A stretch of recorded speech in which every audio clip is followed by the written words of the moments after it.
Hello and welcome to the webinar, everyone. My name is Amanda Hong. I'm with US EPA Region 8 out of Denver, Colorado, and I'm so excited to see more than 500 people have signed on for today's webinar on radon mitigation funding assistance. We are going to jump right into it. We have quite a lineup of fantastic speakers for you today.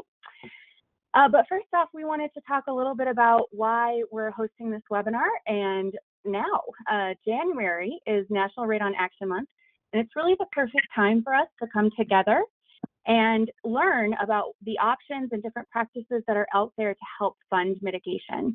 It's also the best time to remind ourselves and the public that we serve how important it is to test for radon, fix your elevated radon levels if you should find that you've got high radon. And in that way, you save not only the lives of your family around you, but you protect that home for the future as well. EPA wanted to host this webinar today to highlight various forms of funding assistance for radon mitigation projects. This webinar will showcase different resources from key federal, tribal, state, and local partners. Again, we've got a great lineup of speakers for you today who will share about their valuable resources on funding for radon mitigation. They will talk about available grant opportunities, loans, and policies. And we're also going to have a few examples from some of our partners on how they were able to leverage these resources in order to provide radon mitigation funding.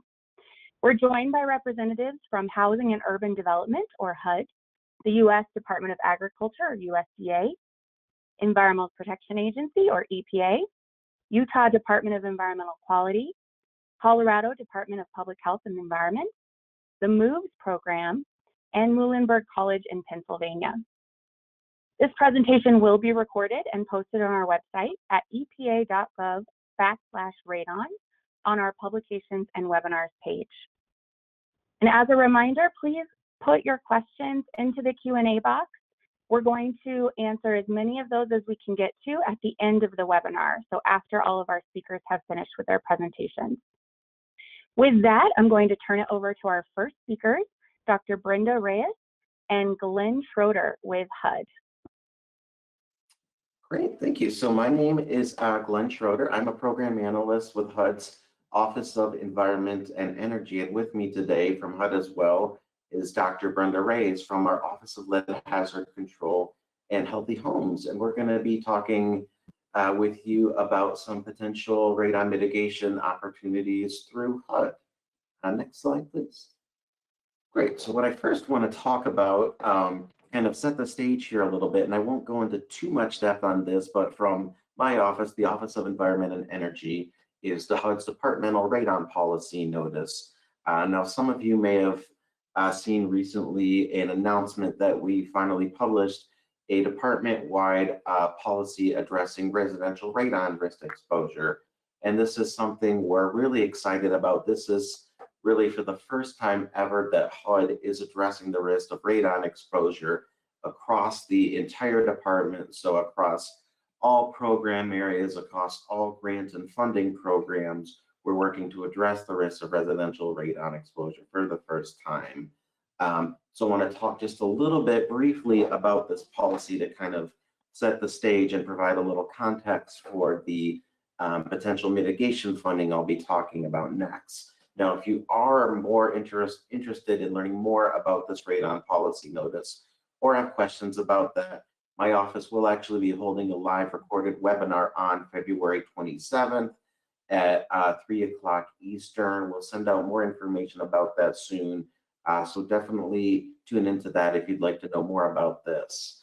But this policy that we recently announced actually falls under HUD's contamination regulations, which are our own proprietary regulations, which are in turn part of our environmental review, our NEPA, National Environmental Policy Act, implementing regulations for review of proposed HUD-supported projects.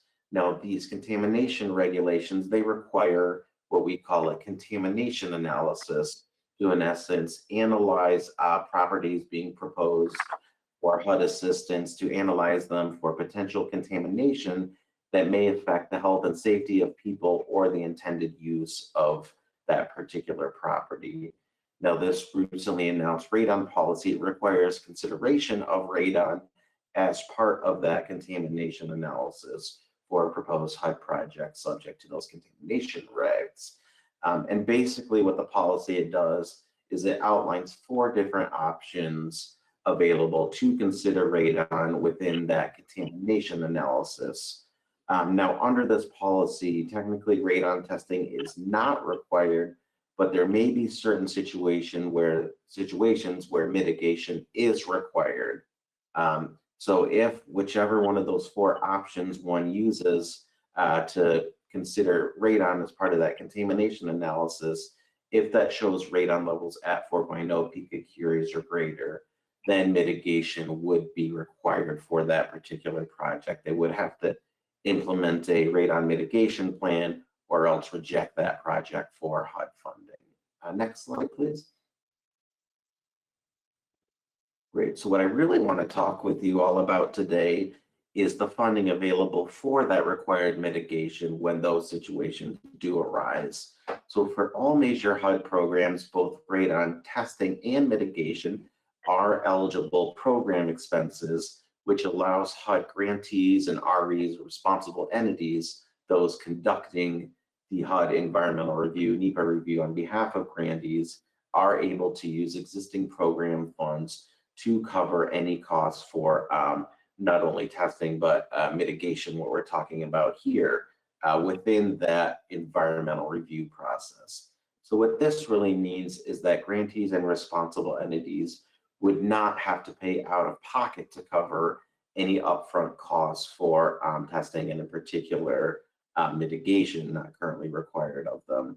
So in this situation, really the primary barrier to perhaps full coverage of the cost of mitigation for a particular project, the primary barrier there preventing full coverage and zero out-of-pocket costs would be a significant cost for mitigation when compared to the cost of the underlying project that HUD is funding itself.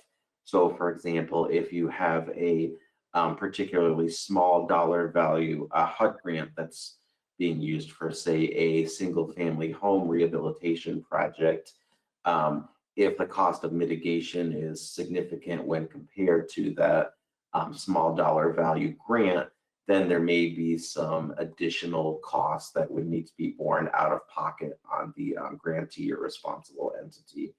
But if we look at the chart here, we see a list of basically all of HUD's major funding and assistance programs, everything from our community development block grant CDBG program to our CDBG for both disaster recovery and mitigation, our community project funding grants, which are congressional earmarks, even FHA insured multifamily and healthcare loans, all the way down to public housing capital and operating funds. These are the regular formula funding given to our public housing authorities, PHAs, every year. So we see a whole list of all the major program grant assistance programs through HUD. And we see for all of those programs, both testing and mitigation is an eligible expense. So kind of what I really want to get across here is that kind of bottom line, HUD recipients, HUD grantees, responsible entities conducting environmental reviews, those receiving an FHA insured multifamily loan, they can all use existing HUD funds to cover costs for radon mitigation as part of an environmental review of a HUD proposed project. So that's not to say that under these, any or all of these programs, one could use funds for radon mitigation outright as its own project, but in the context of an environmental review of a project that's being proposed for HUD funding, that could even be, you know, your yearly capital upgrades for public housing. They can, in turn, the responsible entity in the PHA can use existing HUD funding to cover the cost for any radon mitigation as part of that environmental review. Next slide.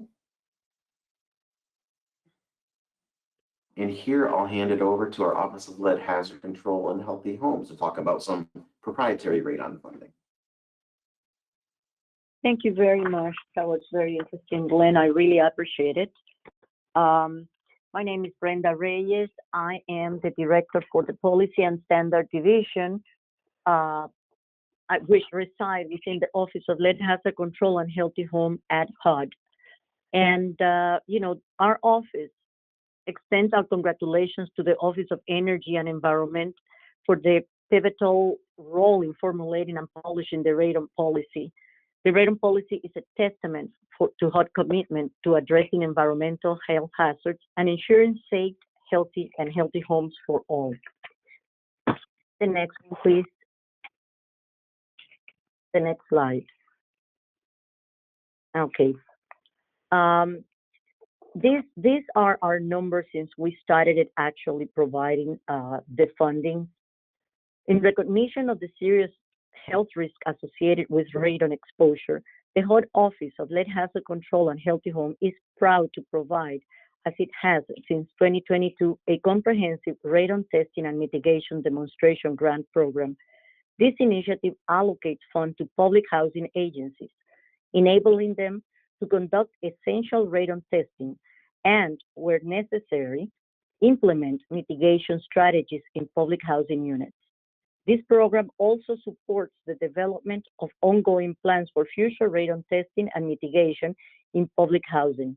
On January 11, the office announced the award of grants totaling $3 million to 6 public housing agencies to accomplish these objectives in their housing development. I think is the next one that actually discuss it. And these grants protect about 3,000 children, residents including children, from risk posed by radon exposure. These grants support housing authorities developing plans for future testing and mitigation of radon in units they manage. The Healthy Home Initiative funding and the Healthy Home production grants can be used to support radon testing and mitigation systems as part of the eligible grant activities. The next slide.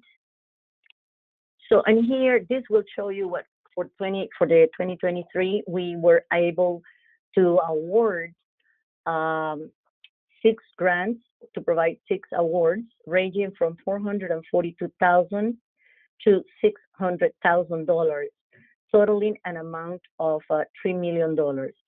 These awards are expected to protect at least 3,000 residents, including children. We have a list of all the different agencies that have received an award earlier. If any one of you is interested, please just let us know, and it will be a pleasure to forward you. That way you can see if around your area, any of the housing authorities have received any funding from us, and you can collaborate or participate with them. Next slide, please. These, of course, are, hard resources on rate that we have available for you guys. We will put this on the link and provide, in the chat, and provide this information in case you need any support, any guidance, any help. Count on us. Thank you very, very much for this, and thank you, EPA and all our partners for this webinar. Thank you so much. Thank you, Brenda. Thank you, Glenn. Appreciate that presentation. We're going to move right along over to Brian Hudson with USDA. Go right ahead, Brian. Thank you for being here. All right, thank you very much. All right, we can go to the next slide. Next slide. Okay, thank you. Good morning, good afternoon. My name is Brian Hudson. I am a finance and loan analyst with the Single Family Direct Division for USDA Rural Development. I am joined on this call by Ted Belo of our Tribal Relations team. Thank you for the opportunity to discuss the programs that we have that could fund radon mitigation measures. Here we have kind of an overview of what we'll cover in this brief presentation. We're going to cover our rural development organizational structure, our rural areas and income eligibility website, program funding levels. We'll take a look at fiscal year 2023, just because we haven't received our full year funding levels for 24. I'll cover 3 programs: our Section 502 direct loan, home loan program, the Section 504 repair loan and grant program, and Section 533 housing preservation grants. Next slide, please.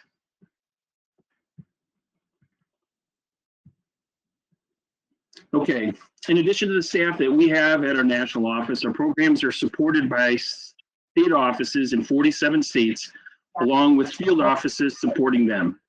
We have stayed in every staff that is able to provide direct support to the general public and any potential applicants.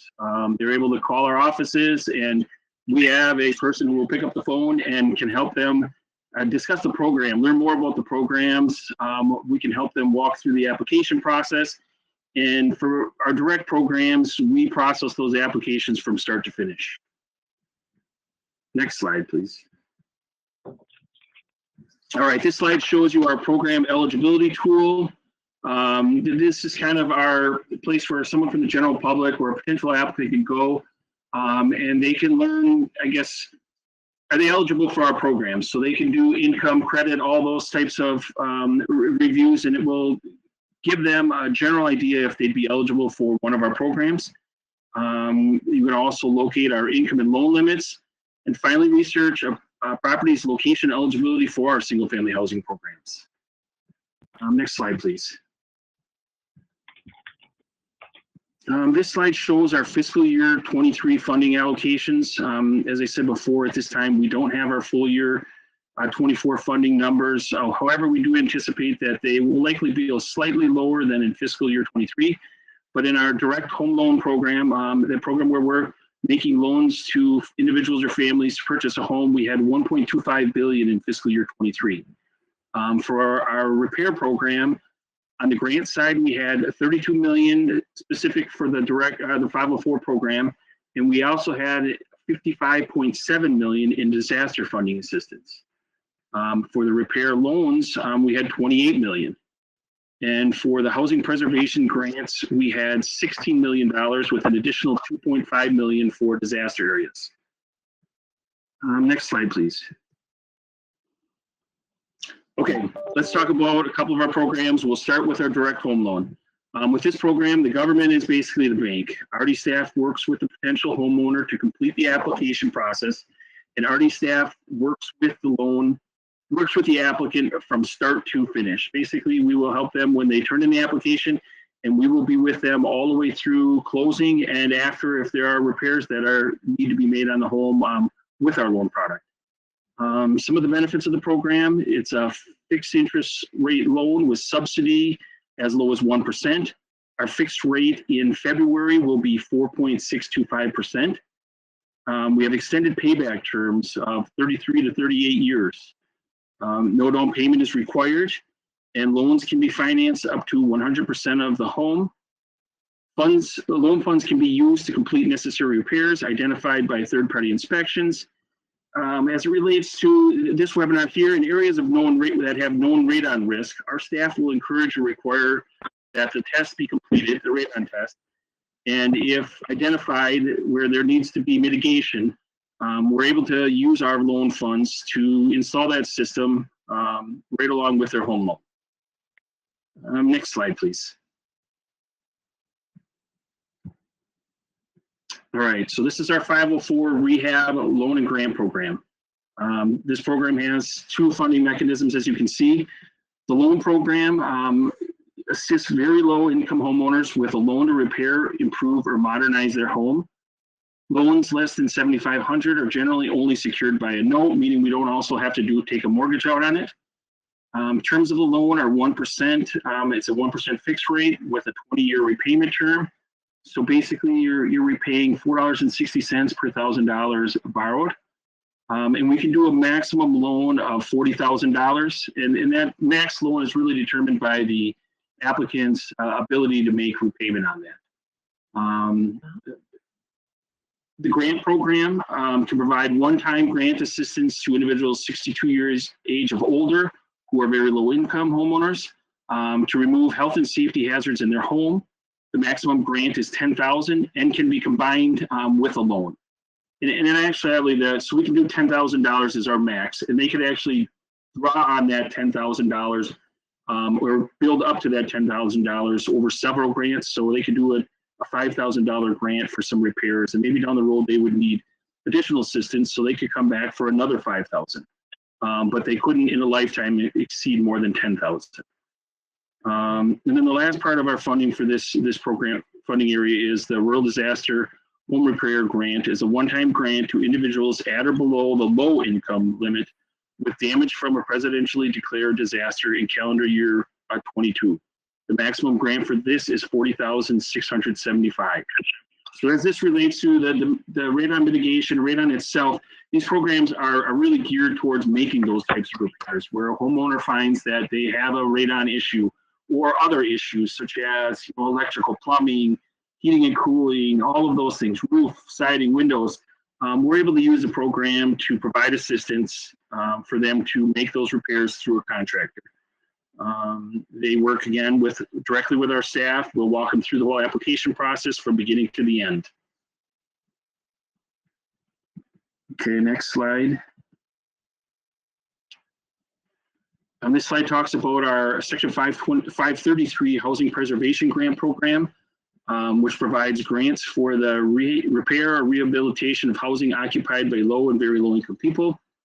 Eligible applicants are most state and local government entities, nonprofit organizations, federally recognized tribes.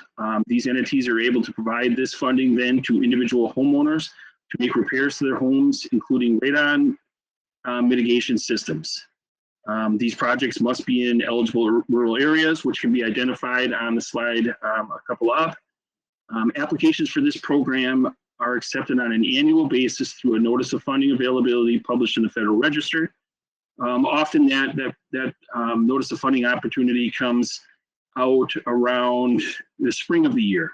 Applications then are funded at some point in the summer, and these entities were able to start utilizing those funds.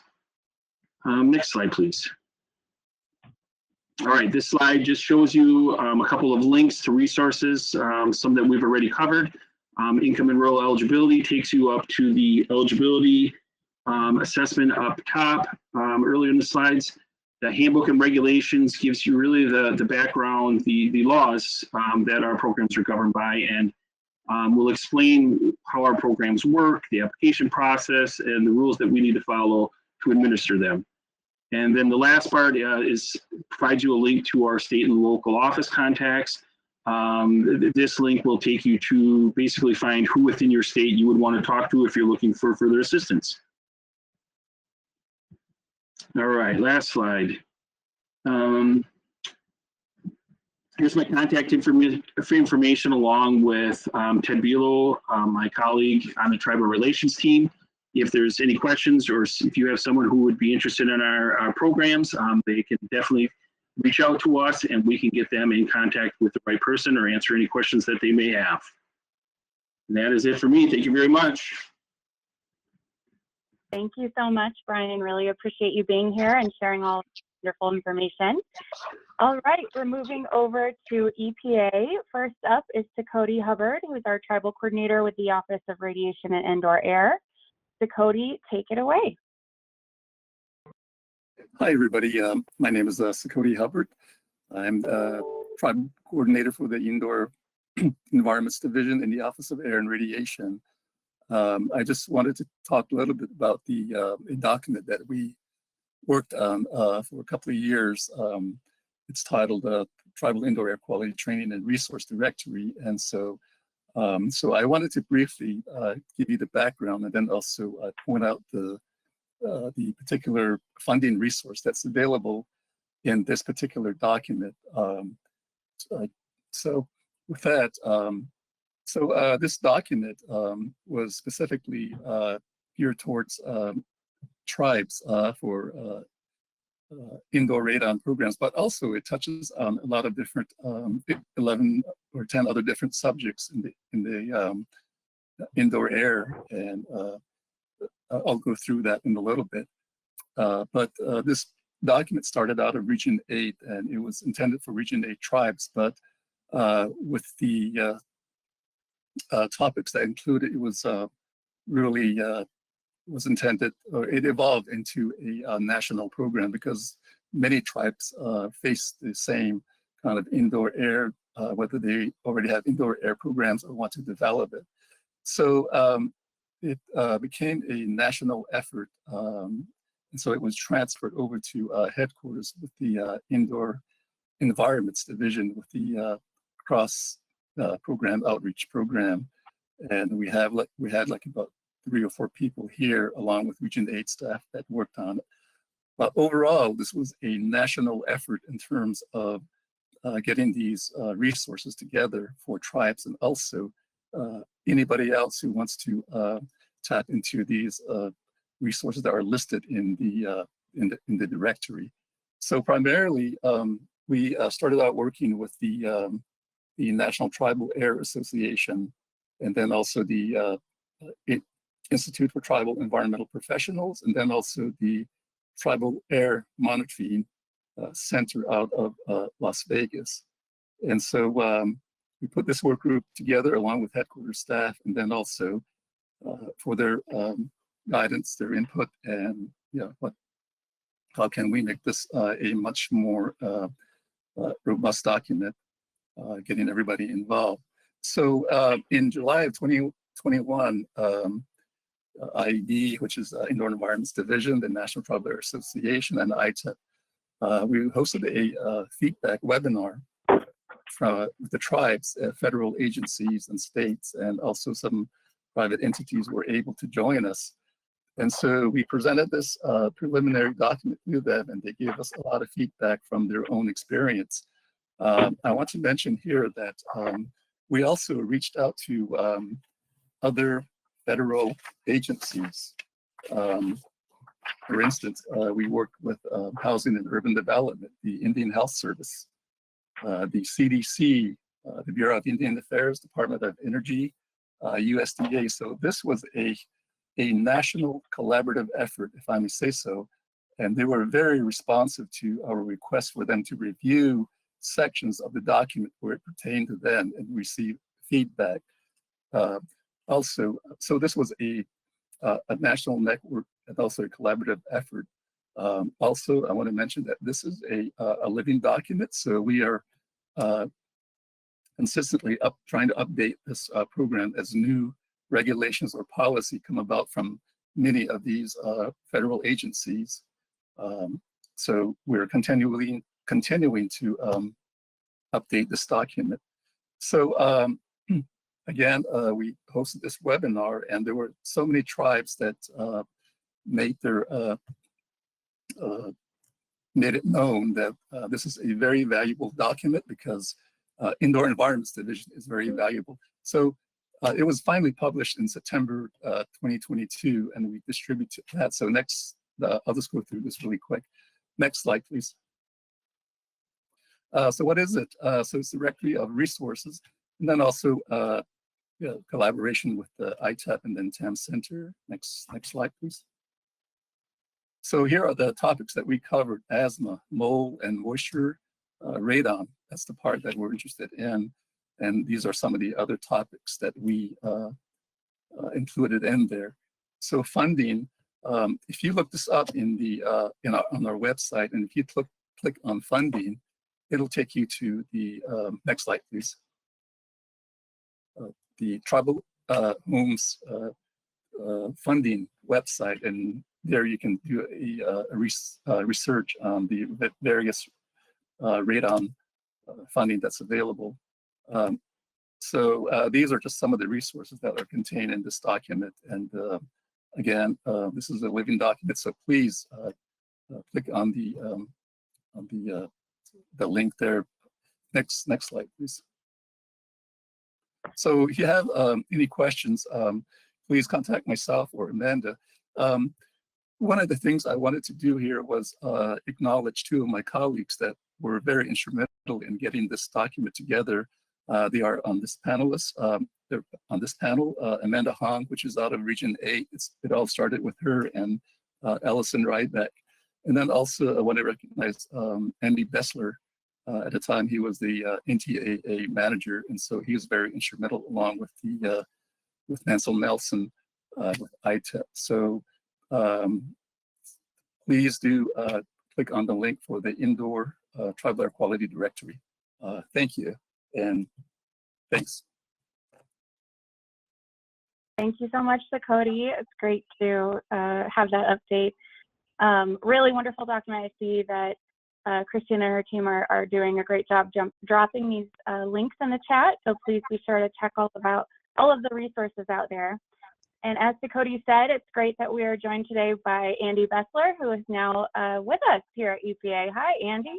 I'll turn it over to you to discuss what's going on out of the Office of Environmental Justice and External Civil Rights. Thank you.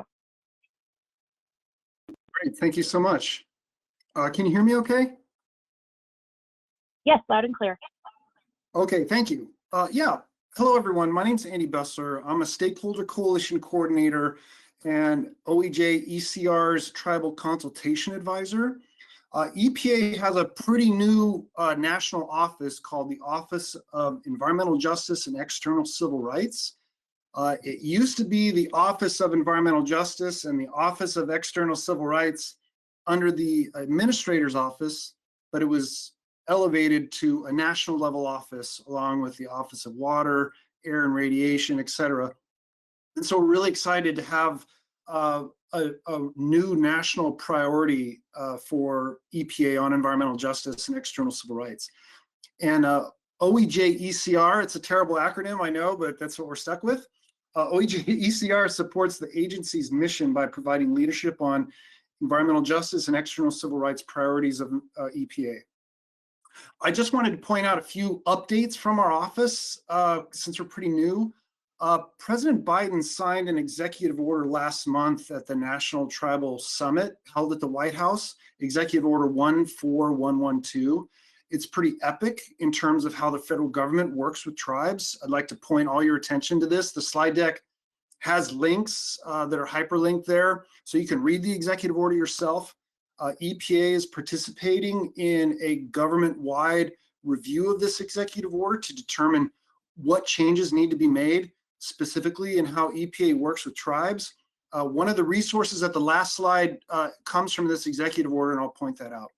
Also, we have two pretty big new national policies for EPA. We've updated our tribal consultation policy. This came out of the Office of Tribal International Affairs. And OEJ ECR just finished its first tribal consultation on the meaningful involvement policy. This updates EPA's recent public participation policy from 2013, I believe. But it really updates it with emphasis on environmental justice and meaningful involvement. What I'm going to be talking about today is the historic funding and technical assistance opportunities for tribal nations and indigenous peoples to advance environmental justice. And that's really why we're here. Sorry, can you just go back real quick? I just have those two last things I wanted to point out. If you want more information, there's an email address you can use to get on our listserv, and there's our website for more information. Thanks. I'll go to the next slide. These are some infographics that are on EPA's website, so you can learn about all these programs. I kind of put all these up here because there's so many different funding programs. It's really historic. You guys are really on an amazing moment to access both federal funding and technical assistance. And I'm going to run through some of these things, how they could be used for radon mitigation. So basically, I'm going to be focusing on two of these programs, but I wanted to point out tomorrow is the deadline for a small communities big challenge competition. Those are smaller grants, but the application due tomorrow and the link's there. But I'm going to focus on thriving communities and community change programs. Next slide. This is an overview of the Community Change Grant Program. This is coming out of our office, and so we're really excited about it. Next slide. Both the Thriving Communities Community Change programs were really based on feedback that we heard from community members and folks around the country who get EPA grants or who have struggled with them, how to make it easier, how to really get the most bang for the buck. And so these programs are the result of all that feedback that we've gotten in the past years. This is a big one. We got $3 billion from the Inflation Reduction Act to fund environmental justice and climate justice activities to benefit disadvantaged communities. This is from another executive order that defines disadvantaged communities with specific tools that you use in your grant application to determine, who are we actually working with, because this money needs to go to disadvantaged communities to help elevate environmental justice concerns. 2.8 billion are for grants, including 2 billion for the Community Change Grants program. 200 million is for technical assistance related to the grants. And the grants they're only available for the next 3 years. So all grants must be awarded by September 30th, 2026. These are really flexible. Next slide. And radon programs really do make sense for this program because it involves partnerships. It involves different tracks. One track is for investing in that change, to implement, to plan. And the other track 2, is to engage with local communities to make sure that they're involved in equitable governance. So that could include funding public meetings, radio ads, engagement opportunities for community members to help participate in that governance. And most importantly is the technical assistance provided. There's several different technical assistance programs available. And so the Community Change Grant is, let's go to the next slide. I'm going to describe this a little better on the next slide. So there are some statutory requirements that were in the Inflation Reduction Act. And this really is to help, provide that congressional mandate of competition. And we're not just handing out money. It's a granting program that has eligibility requirements. Some of those eligibility requirements are based on a partnership. You've got a lead agency that can be a community-based organization, NGO, tribally based organization. Like if the tribal government has acknowledged either through resolution or leadership that, hey, this organization exists and is operating on tribal lands. That's really the eligibility that EPA needs. And that lead applicant, whether it's a tribe, CBO, whatever, works with, the CBO works with a federally recognized tribe, a local government, higher institution of higher education, hospital, whatever institution is your statutory partner. Next slide. Once you've created that partnership with an organization or a tribe or a hospital or a university, you can collaborate with other entities. You can engage with a partnership of, or a community really of partnerships. So you can involve other entities, but the statutory requirement is you have that partnership. You have the lead applicant who actually receives the grant. They work with another agency, and then others collaborate. I hope that makes sense. Next slide. And this really just shows how it works. You form the partnership, you identify the collaborating entities. You certainly don't need those, but it helps sometimes for big projects. And then EPA provides the funding and moves through the process for implementing those projects. Next slide. So the Community Change Grant is over the next 3 years. And actually in in an hour and a half, hour, 50 minutes, there's a webinar if you're interested to learn more about it later today. So hopefully you can make it. The details to register are in that link there. Next slide. The Thriving Communities opportunities really are, I kind of see this as the Thriving Communities program is meant to help people get their foot in their door, really understand how to build a grant, plan it, and then Community Change Grant can help implement that project. So TIC-TACs are set up to help provide technical assistance opportunities around the country. There's a TIC-TAC program, so any entity, any individual can call up and say, hey, I'd like to develop a radon mitigation program. What do I need to do? How do I set this up? They'll help identify grants for you. They'll help identify a plan, help figure out a program. They're really there to meet you where you are. You may already have a plan and just need to figure out how to stack other federal grants or maybe involve other partners. The Tic Tacs can help you. So there's an infographic on that. There's links there, and this is available over the next 5 years. So if you haven't started a radon program, but you've really wanted to, this is where it would be a good place to start. Just give one of the Tic Tacs a call.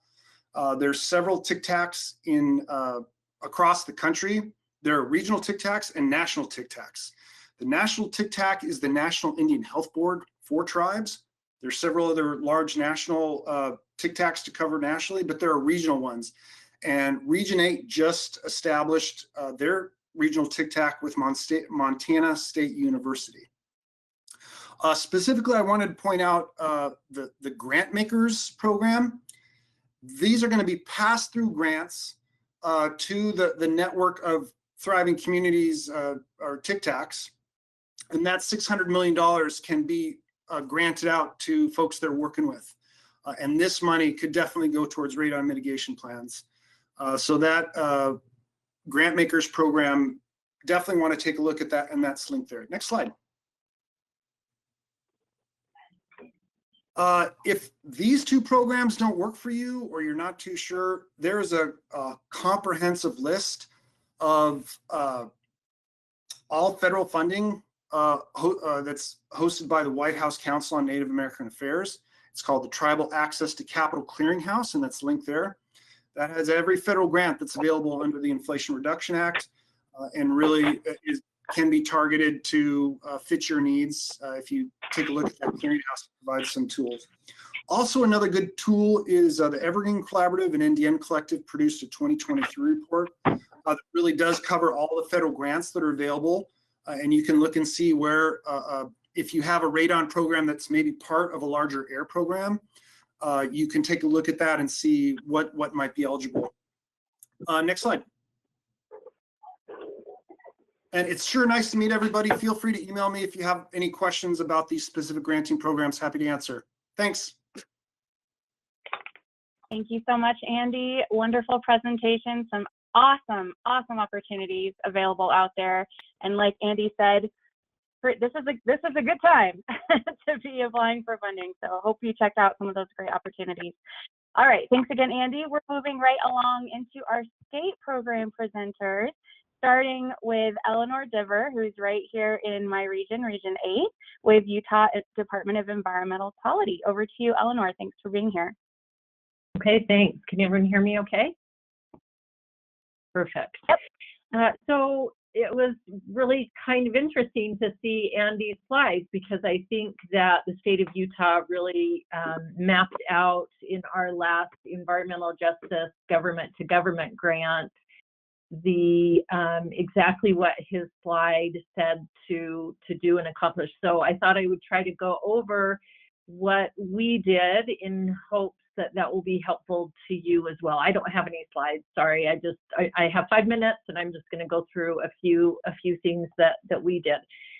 So we decided to combine outdoor air quality with indoor air quality, I mean specifically radon, and then also in Utah we have issues with our particulate matter, PM10, PM2.5, and ozone. And so we combined that, and we're going out and testing schools, especially schools in our rural areas don't have any kind of data or information about the outdoor air quality, and a lot of them don't have any radon information.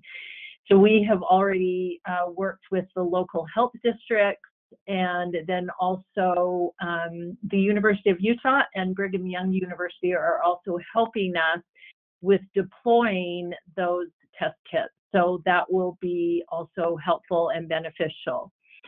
In receiving the grant, I think we had a few advantages in that we had these partnerships with the folks. We had a partnership with the tribe, and we had been testing for radon. We had a partnership with Utah Radon Coalition, who is going to be doing the low income mitigation. They already had a LRMA program set up and were funding low income mitigation systems.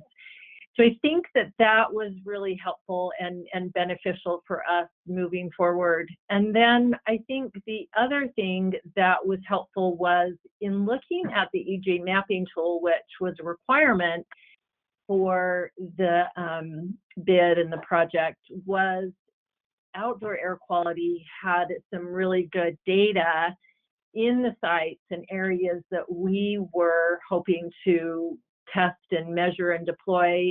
And so that made the grant proposal stronger and better because we were combining those. I think that that is really all that I have for now that I wanted to go over. And then if you have any questions, I'm happy to answer. My name again is Eleanor Diver. I'm with the state of Utah. Please feel free to reach out to me if you have any questions or comments. So thanks so much, Amanda, and thanks everyone for all your hard work. Thank you so much, Eleanor. I really appreciate your time and in sharing your experience with that grant so far. Really excited to see how all of that shakes out as well as you move forward. All right, we're moving right over to another incredible grantee here in Region 8 with the state of Colorado, Colorado's Department of Public Health and Environment. Chris Kelly is here to talk about her incredible program. I think it's a nationwide leader, honestly, in helping to fund mitigation. Over to you, Chris. Thanks, Amanda. Can you hear me okay? Yes, sound great. Awesome. Next slide, please. So EPA was kind enough to ask us to come on here and talk about our low-income radon mitigation assistance program, or as Eleanor used the acronym also, we call it LRMA. Next slide, please. So a quick overview. In 2015, our department, the Colorado Department of Public Health and Environment, had the foresight to know that we needed to do something about the inability for us to assist low-income folks with fixing their homes. It was great that we could give away free test kits, but we really had no methodology to be able to assist those residents that couldn't afford radon mitigation. So our department put a bill through, and it did pass the Colorado legislature, and basically it established a radon education and awareness program. It directed us to work with the radon contractors in our state and our citizens to resolve questions and concerns about radon mitigation systems. And a lot of these things, radon programs throughout the United States already do. We were just fortunate to get this all kind of tied up with one bow. It encouraged us to collaborate with local governments to provide information on best practices for radon mitigation strategies. And most importantly, it established a radon mitigation assistance program to provide financial assistance to low-income individuals for radon mitigation services. One of the biggest questions we get is, how did you fund this? We have a fund called the Hazardous Substance Response Fund in Colorado, and we were able to fund this program. We were allowed to spend $315,000 roughly per year from the interest that was accrued on the Hazardous Substance Response Fund. So I thought our department found a very creative way to fund this program without costing anyone much money. Next slide, please. So basically, you know, in 2016, the rule became effective. And then it took us about a year to get the program designed. As Amanda said, this is the first of its kind in the nation, so we were kind of figuring it out as we go. And then in January 2018, we were set up to receive applications from contractors to participate in the program. And then in February of 2018, we started receiving those homeowner applications. Next slide, please. So in short, and I'll show you later on where you can get access to our actual procedures document for how our low-income program works, but we actually require that our contractors be pre-approved to work under our program. So those contractors must be certified by the NRPP or the NRSB, and they have to be licensed by the Colorado Department of Regulatory Agencies. In Colorado, we now require that anyone conducting radon measurement or mitigation in the state be licensed. So that's two of the requirements. Obviously, as with all state agencies, we have state required insurance. They have to provide a certificate of good standing from our Colorado Secretary of State's office. And then they have to adhere to all the LRMA program requirements, which again will be in that document I referenced later. And they are required to follow the ANSI-R standards, the radon mitigation standards. Okay, so and the homeowners, in order to qualify for the program, they have to occupy the property as their primary residence. It cannot be a rental property. They have to be a Colorado resident. They have to qualify as a low-income household.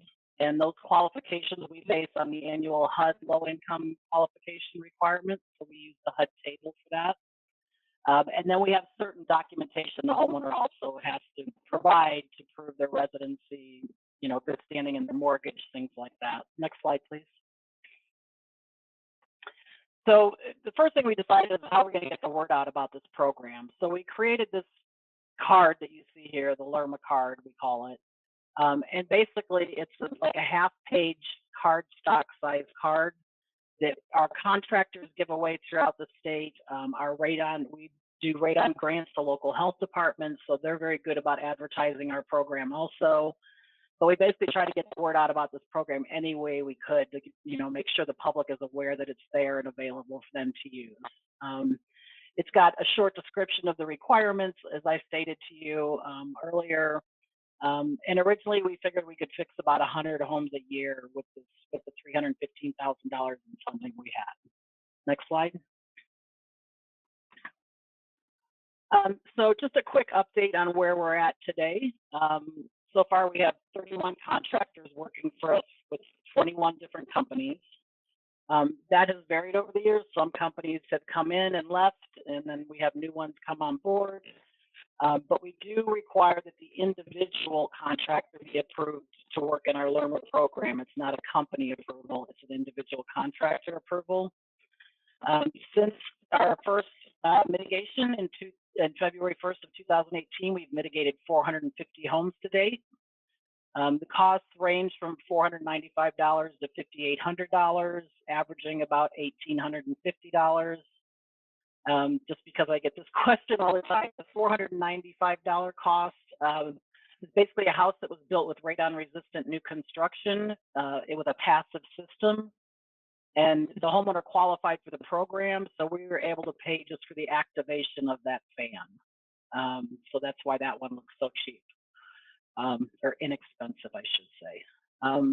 So our pre-mitigation test results, one of our requirements is that the homeowner, when they're applying for the program, have a test result that's above 4 picocuries per liter.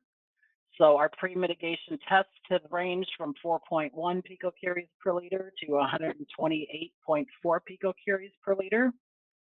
And our post-mitigation tests, we require the contractor get the house below 4 picocuries per liter. So we've had everything from 0s to 3.9s post-mitigation. To date, we've spent about $836,000 on mitigations. The first 2 years, we did not spend all our money, so that's why, you know, we're not up in the $900,000+. But in last year, in state fiscal year 2022, when the funding starts in January, we were out of funding. So that last year, we exhausted all of our funding 6 months into the year. So we had to pause the program until July 1st when our new funding cycled. And fortunately, again, our department had the foresight to ask the state legislature if we could possibly get more funding for this program.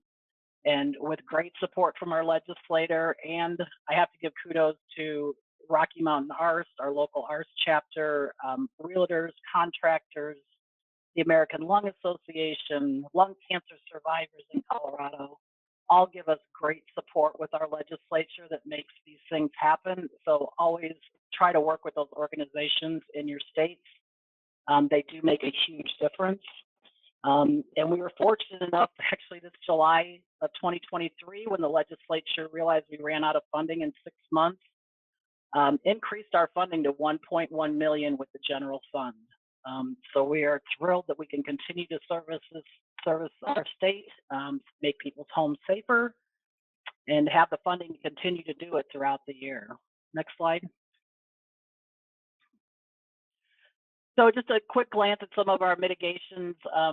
I honestly believe in my heart of hearts, we have some of the best contractors in the state that work for us under this program. They're excellent companies with very detail-oriented employees that want to get things done and get them done right. So here's some of our pretty systems. Next slide. One thing you'll discover when you're working with low-income homes is they're not your standard radon mitigation sometimes. We have seen some very difficult homes, but fortunately, we've never found a house that our contractors couldn't get below 4 picocuries. So sometimes it takes a village, but we get it done. As you can see, here's a little bit of a difficult one. Next slide, please. And we've even had houses in Colorado that are built on pine trees. So these were interesting mitigations in themselves. So do be prepared for that. We probably underestimated how much we thought each mitigation was going to cost in the origination of the program. As we've gone through, a lot of older homes and low-income homes have additions, multiple flats, several crawl spaces. So you will encounter more expensive mitigations than you would expect in a normal, radon mitigation.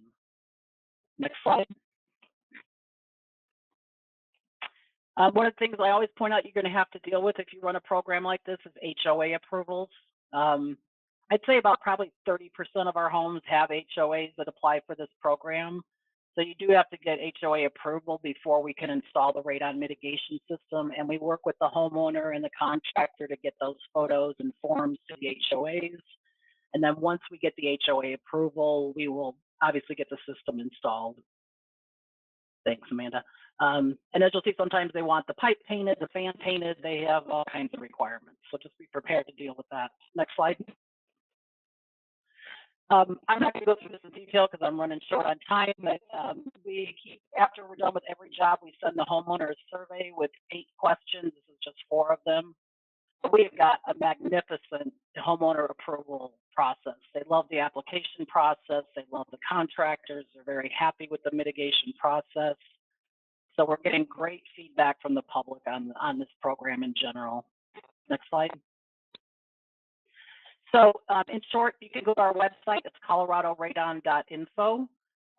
If you click on the box down here at the bottom, the blue one that says low income mitigation assistance, that's where our contractors apply, that's where our homeowners apply, and that's where the program rules are. We call them the procedures. So feel free to look at that information and use it if you need to. I'm happy to share, happy to help. It takes a village. Next slide. So here's my contact information. I will fortunately be retiring at the end of March, but I have a wonderful replacement. Her name is Margaret Horton, who will be carrying on the program. So feel free to contact either of us, or we have a radon hotline, or again, resources on our website. And that's it for me. Thanks, Amanda. Thank you so much, Chris. We are so deeply going to miss you. Really glad you could present on this webinar before you retire, though, and congratulations on that. All right, moving over to Mr. Nate Burden, who is here to discuss the MOVES project, Minority Low Income Operational Viable Economic Solutions for Radon Lung Environmental Justice Cancer Reduction Project. All right, over to you, Nate. Thanks for being here. Thank you, Amanda. Next slide. Again, I also recognize the fact that with low-income housing, the problem was that we could easily do the radon testing, the radon awareness, all of that. But when it came down to the point of finding a low-income or disadvantaged house or building, was there funding to fix that problem? That is the key there. And that's always been one of the problems in Pennsylvania, really across the country, is the idea of where we're going to get the money to fund a radon mitigation in a low-income house where that family cannot afford to pay for that mitigation to reduce their risk to radon as a second leading cause of lung cancer. So we look for opportunities for that. And the bottom line, there are a couple of things now that Eleanor that Chris Cronin went through and Brian went through with the USDA, but we wanted to do a program within Pennsylvania where we had people calling for low-income radon testing and radon mitigation for low-income housing. Next slide. So again, as I said before, the problem is we can do the radon awareness, but without doing the radon mitigation, we are not saving anyone's life. We're not really addressing radon risk reduction in low-income communities. And this becomes a health equity issue, in my opinion. Next slide. So in the realization that many communities have environmental justice issues, as you've seen with EPA, with their environmental justice department, this is recognized across the board by states and everyone else. Even the Pennsylvania DEP has an environmental justice department. That includes city, tribal communities, rural areas. They have been historically underserved and have lower income in these regions. But again, no funding. Again, with the acknowledgement that Chris Kelly went through, with her program, and with HUD, also with their new programs are starting to address this. But without intrinsic radon mitigation built into our radon awareness and making communities aware of radon, especially in low-income communities, then we tend to step on the area of environmental justice and in underserved communities. Next slide. So we had to come up with some solutions. So I've raised all the issues. What can we do? So I'm sitting there, how do I mitigate a low-income house? And there's no funding. And one of the things I read with Helen Keller was the idea, and we'll go to that slide next, but my idea was to go to that community with their business, with their banks, with their nonprofit organizations, with their universities, and with radon testers and mitigators that also service those areas. If we bring all those people together, okay, with a focus on contributing just a little bit, and addressing an elevated house in a low-income disadvantaged area, we now possibly could do a mitigation. So I came up with the bright idea that I'm going to take, say, any house that's tested above 4 picocuries per liter in a low-income disadvantaged racial minority community, and we're going to fix that at no cost to that homeowner. And everybody laughed. So I said, how do we do that? So again, the goal is to make it possible for people in any home in a lower area, in a lower income area, that we're going to fix that house where financial conditions should not be a barrier or an inequity to addressing the radon risk reduction. Now we truly are saving lives, and we can build that in across the country where funding is no longer an excuse for not doing a radon mitigation when we identify a house with elevated radon levels. Next slide.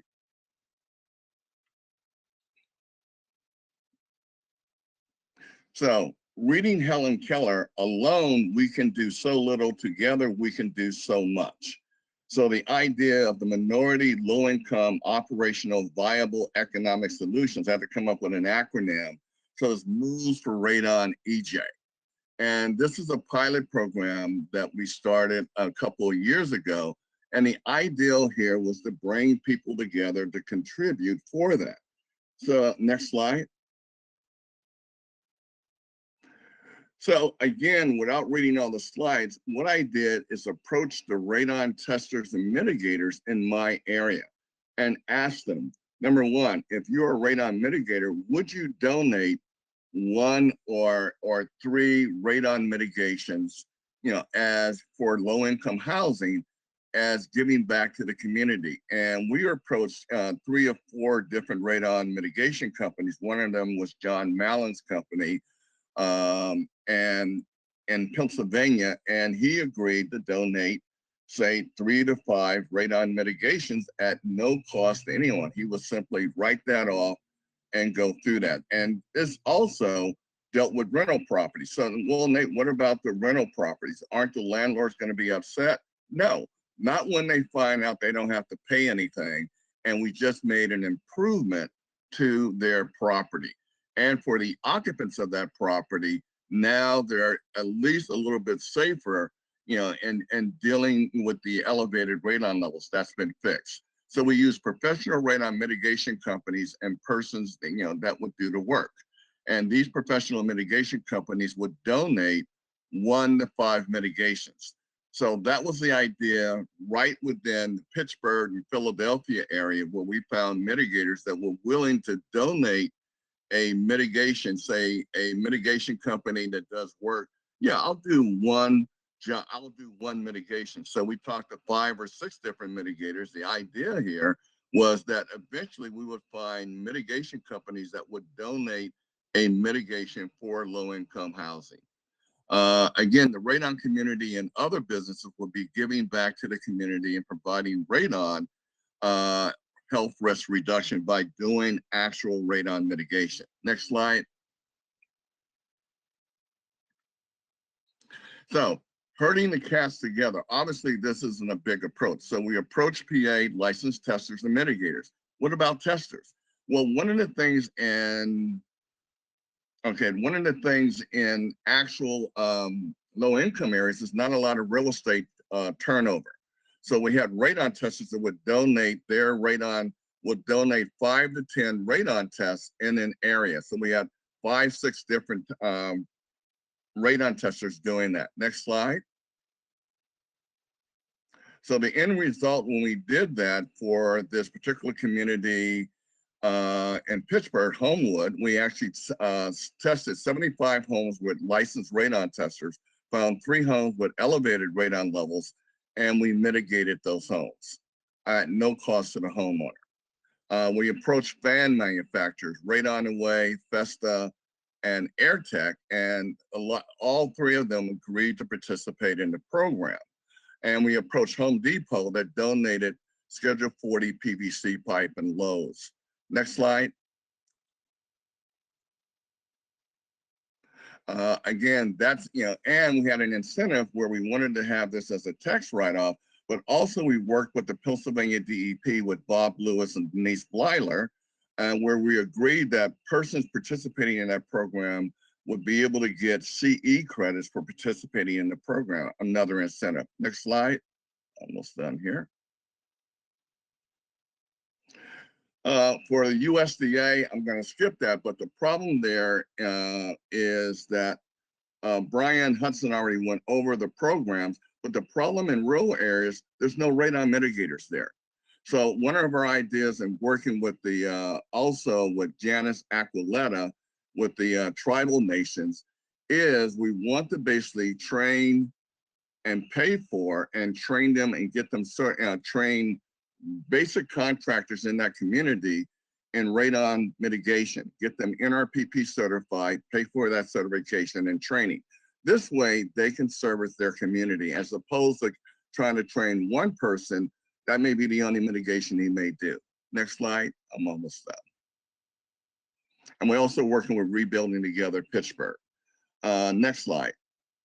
So the next goal here is to expand this as a nationwide effort, where I'm about to make the approach to ARTH Foundation and to the American Association of Radon Scientists and Technologists, now Indoor Environment Association, of approaching the chapters to get unified donations from all the different chapters, even in the areas that are Texas, for instance, there are mitigators there. Next slide, and I'm almost done. This is the last one.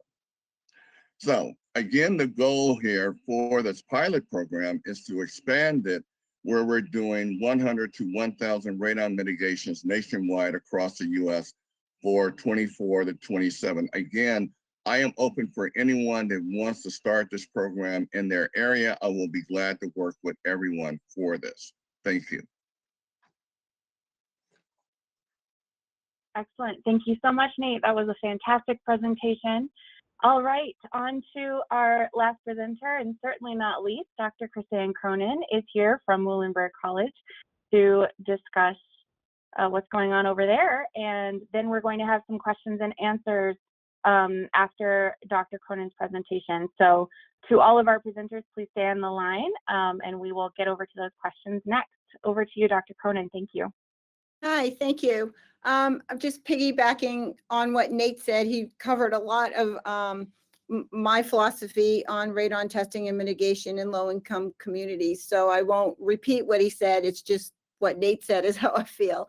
I was funded this year by EPA for the Allentown Radon Project, Allentown, Pennsylvania, which is about 20 miles east of the or west of the New Jersey border, about 70 miles north of Philadelphia, and a big environmental justice location with very, very high levels of radon. And those of you on this call probably know that we have the highest levels of radon, indoor radon, ever recorded in this country, aside from a uranium mine. So we have a big problem here. Allentown has a population of about 120,000 people, and the majority of that population identify as Hispanic Latino, and also a very high rental population.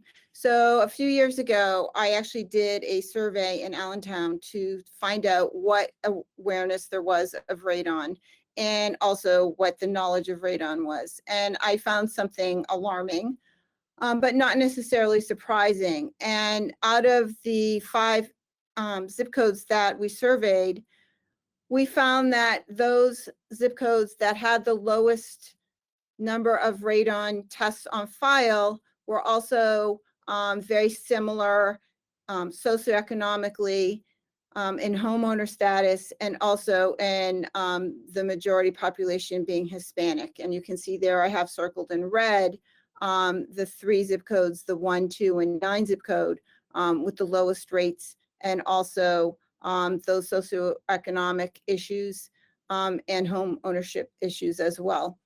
Next slide.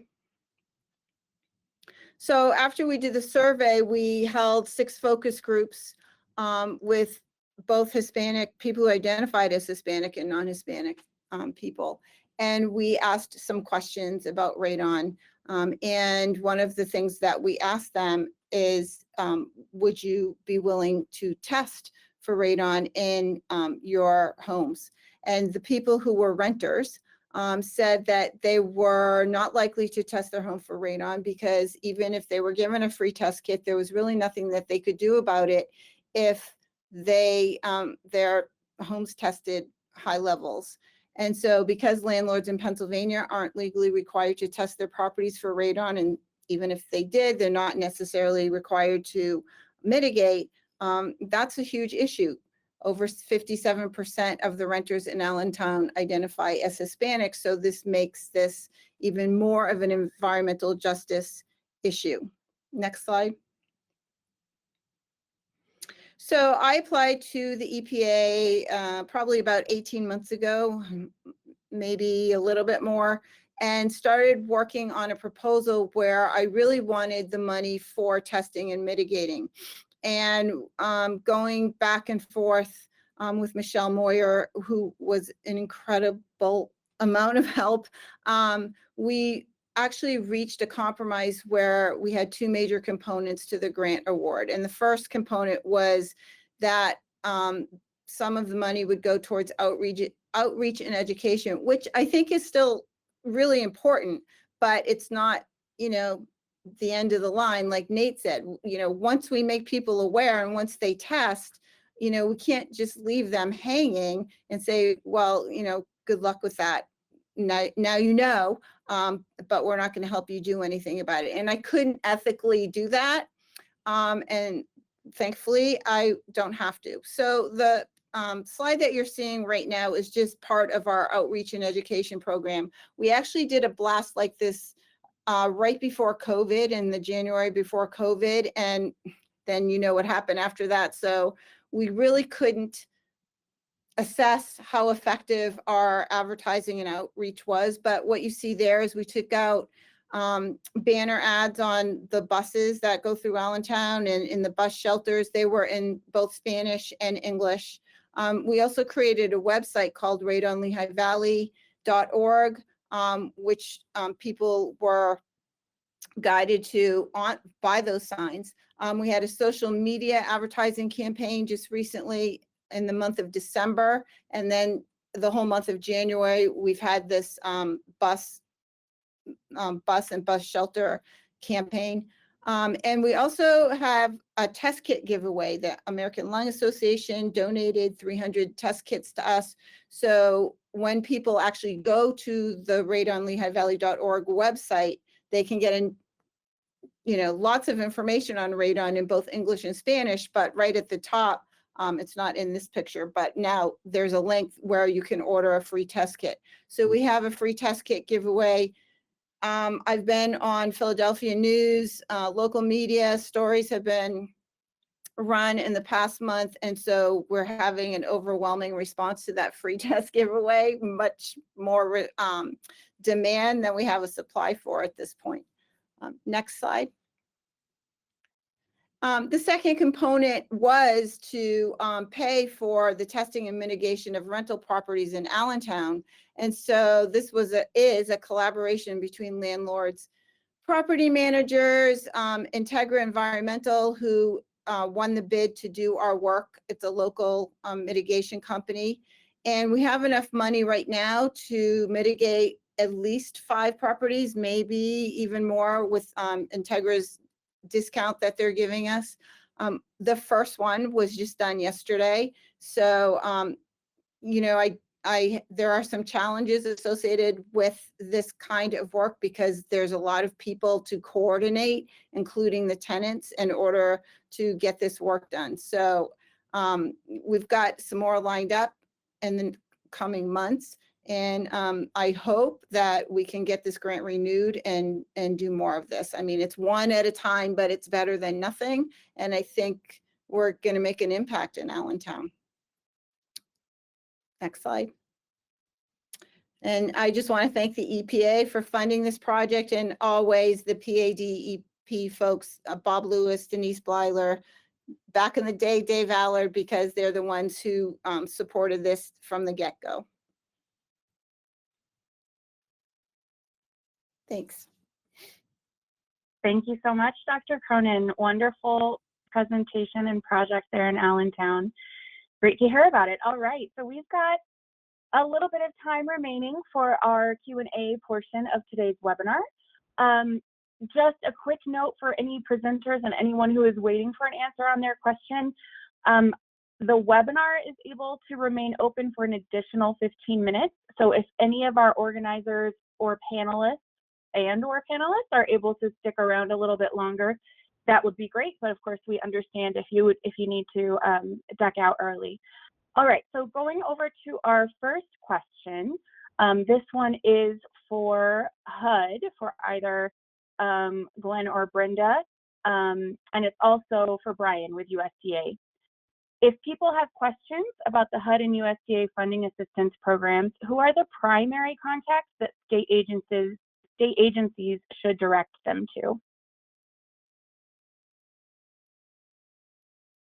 This is Brenda. I think that either any one of us can actually respond to that. Either, Rona, Brenda, we all can respond to that. Just contact one and we'll make sure to refer to the appropriate part of our organization. Glenn, do you agree with that? Yes, that's perfect. And for rural development, they're welcome to reach out to me. However, if it's a state agency, it's also a good idea or a good thought to reach out to the rural development state office contact and start building that relationship, because any of those applications within that state will go through that state office. But either way is you can grab the contacts off our website, or you can definitely reach out to me and I will connect you with that person directly. Excellent. Thank you all. And Brian, did you, I believe I saw that the link to the local contact list was put into the chat. Is that right? I don't know if it's in the chat, but it is in the, it is part of the slide deck under resources. Okay, great. One other question for you, Brian. Is the Okay. 10K that you mentioned in your presentation for folks 62 and older, is that only given to people who purchase their home using a HUD loan? So the 10K, it would actually be probably separate to that. So it's not necessarily, that isn't where the grant is not necessarily where they're purchasing a home. That's a current homeowner who's looking for financial assistance to make repairs that have come up. So whether that's, radon mitigation or, a list of other things, that's where that money would come in. Could they possibly apply? It'd be something, we could find a way to do it once the HUD loan is closed, coming in with us if it was a homeowner loan, but otherwise we could partner with their assistants or other program assistants to use those funds. Okay, wonderful. Thank you for that answer. All right, we've got another question. This one looks to be best asked for Nate Burden with the MOVE program and project. This individual works with a nonprofit in a rural part of Southwest Pennsylvania. They help residents access free radon testing. Which of these sources would be available to fund free testing programs and maybe give out low-income members help with mitigation? If this is in Southwest, sounds like Pennsylvania or Pittsburgh area, what you can do is email me. I'll be glad to personally work with you and seeing what we can do to set up radon testing and radon mitigation in that area. So that would be something that you can reach out to me. My email is available, and then I'll be glad to assist you in any way that I can in addressing those issues. The same thing with Dr. Cronin also. She has also reached out and is interested in what else can we do for that. As I said before, we use radon testers. If we can give out kits, but I find that when we use a radon tester that comes in, places that test, does the closed house building conditions, retrieves the test, we have 100% retrieval. And we know the quality assurance is done on that test. So reach out to me. Yeah, reach out to Nate, bottom line, yes. Thank you, Nate. Great things happening in Pennsylvania. All right, over to Andy Bessler. This question is for you. Can you define what TIC-TAC stands for again? Yes, and it's not a TikTok, just to clarify, this is a TIC-TAC. This is the Thriving Communities Technical Assistance Centers. So it's the Thriving Communities program that houses the technical assistance centers. And there's 3 national TIC-TACs that service the entire nation. And then there's 1 or 2 per EPA region that works with regional folks. But they really are kind of the main point of contact, and the national TIC-TACs are doing more kind of coordination and national work. But really your first stop, whether it's in any EPA region, are those regional TIC-TACs. Thanks, Andy. Another question for you. Do you have any recommendations for how to define and connect with low-income households for radon mitigation? Might be for you and for Nate, so maybe you take the first stab at it. Yeah, that's a great question. Science mitigation really is a science, but I think public outreach like this is more of an art form. You really have to finesse the specific audience, the specific needs of that community. I often recommend just, we have 2 ears for listening. And so I think having the ability to listen and see what their specific needs are will help you develop these programs and develop specific mitigation strategies. But I just really appreciate hearing about these state programs and how they've really found science to help determine, hey, where do we really need to focus our attention? And I really appreciate their efforts, and we can learn a lot from that. But I'm happy to hear Yeah. from Nate. I really appreciated his presentation as well. Yeah, I'd like to hear from Nate, but just real quick, Andy, are there tools that you would suggest folks use, EPA tools, to determine who might qualify as kind of a disadvantaged community near them? Okay, yeah, I see what you're saying. There are several web-based research tools. One is CGEST, which is used by the White House, and the rollout of really the IRA's full national funding program. EPA utilizes a tool called EJ Screen that can specifically tell you where are those communities, what are their statistics, and it's a great tool. I don't know if I'm not able to put links into all the attendees, but there are links to each of those two tools that you could easily access. Yeah, and Andy, if you want to grab those and drop them in the chat for the Indoor Environments Division name, they can pass that on to everybody. Thank you. Go ahead, Nate. Yeah, adding to what Andy said on the identifying an EJ community or disadvantaged community, most states, and really the state you have, whether it's Pennsylvania, Ohio, wherever it is, they usually have an EJ map section that deals with. I know the Department of Environmental Protection has that. Almost every single state has that you can go there. Now to the main question, how do you reach low-income communities? This has to be a focused effort. So the first thing is you need to engage that community. You need to put that on their radar. They got a lot of other things that are more important, food, survival, crime, and money, and all the different things there. So you want to work with local nonprofit organizations. Like we work in the Pittsburgh area with the NAACP, Women for Healthy Environment. There's a lot of different local grassroots organizations that you can work with that have connections already. And also you want to make sure that your message is culturally sensitive to that community, as Andy was pointing out, and to point out, not only telling them what the problem is, but you've also got to provide a pathway of empowerment and being able to address that issue. So, you can do that for communities. We do that by webinars. We do it by going to libraries and doing talks. I've done numerous talks and webinars focused just on a specific low-income community where you're talking to them and engaging local people within that community to create credence to that message that you're doing. Thanks so much, Nate. Great points there and great suggestions. I see that the organizer has started to drop some of those tools that Andy mentioned into the chat. Thanks so much for that. And I understand that we are at the end of our hour-and-a-half session, so folks can feel free to start dropping out if they need to, but we're going to go ahead and try to answer a few more of these questions. Chris Kelly, this isn't a question but a comment. Somebody did say such a great legacy to leave behind as you're retiring, and I have to agree. You have done so much work over the last couple decades, and the program reflects that. So thank you so much for everything that you've done for the state of Colorado. Thank you so much.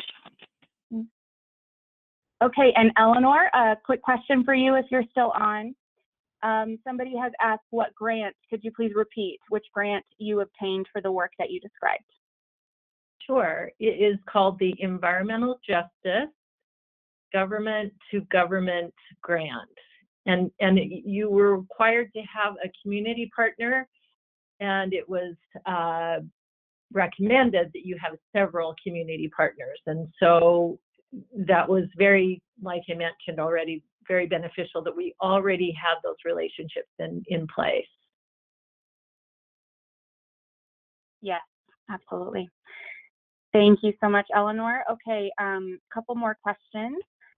Are these programs, I believe this is for HUD and USDA, are these programs exclusively available to homeowners, or can low-income housing developers also utilize them?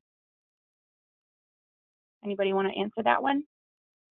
So our programs are specific to homeowners. The Housing Preservation Grant, the 533 Housing Preservation Grant for USDA can be utilized by local government, nonprofits, and tribal entities. but the rest, the 504 and the 502 are for individual homeowners. Thank you, Brian. Anything to add on the HUD side? Glenn or Brenda? Sure. So the program that Brenda mentioned, the Radon Testing and Mitigation Demonstration Grant Program, that is open just for PHA's public housing authorities. Most of the other programs that I mentioned, whereby radon mitigation would be an eligible expense under those programs, most of those aren't directly open to individual homeowners, but perhaps through, for example, with the Community Development Lot Grant Program, through your local municipality. So in turn, potentially available for individual homeowners. Most of them do tend to be more towards institutional grantees, but in terms of low-income developers, perhaps if they were to apply for an FHA-backed multifamily mortgage, then that would apply. Okay, excellent, thank you. Another question here, is there funding assistance to address IAQ issues in schools, including radon testing and mitigation? Our other panelists may want to weigh in on this, but I would just love to share that EPA has a brand new opportunity funded under the IRA called Grant Funding to Address Indoor Air Pollution at Schools. So very specifically geared for schools.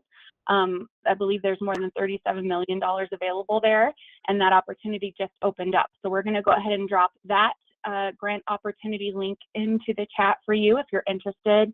If you've got HVAC issues at your local school, if you work with school districts, please share that opportunity with them. It's really groundbreaking for us because we've never been able to offer something like that out of our Indoor Environments Division. So wonderful. I see Andy came on screen. Do you have something to add? I think there's a couple good opportunities here. One is the Thriving Communities Grant Makers Program. That's the pass-through grant that's going to these other NGOs and schools and such that are using EPA money to pass through grants, $600 million. So that's a good opportunity. The other good one is the Community Change Grants Program. As you remember, there's statutory requirements to have a partner. And so one of those partners that a community-based organization could partner with is a school. And so that's another great opportunity to develop an IAQ program with a school. Yes, another awesome opportunity. It really is the time of grants. So take advantage of them, everyone. The floor, just remember, the floor on those grants are $10 million. So this is not small change. And so, you know, these grants need to be well put together, well thought through. They're ramping up on the grant reviewers right now, and it's going to be this is a big push. $3 billion, I think $3 billion, did I say? And so these are big grants. So think big.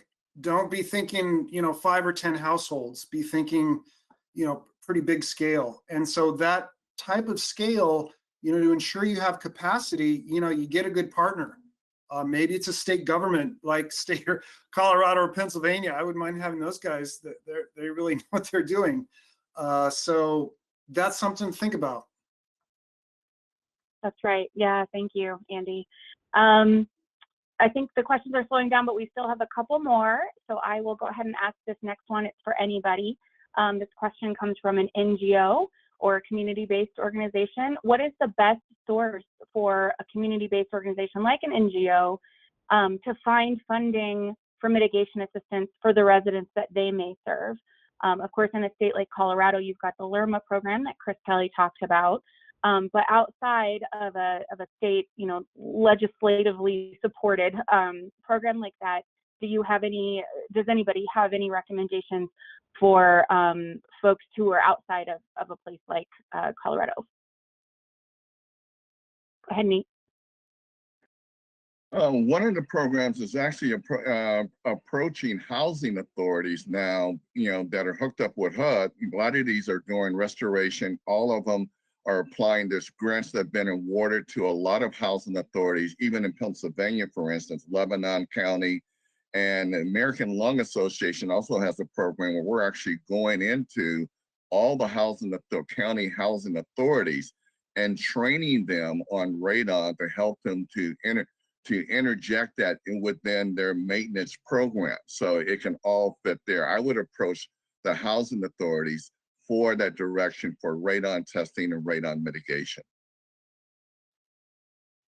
That's a great suggestion, Nate. Thank you. With that, I think we are going to go ahead and wrap it up. I know we had many other questions come in.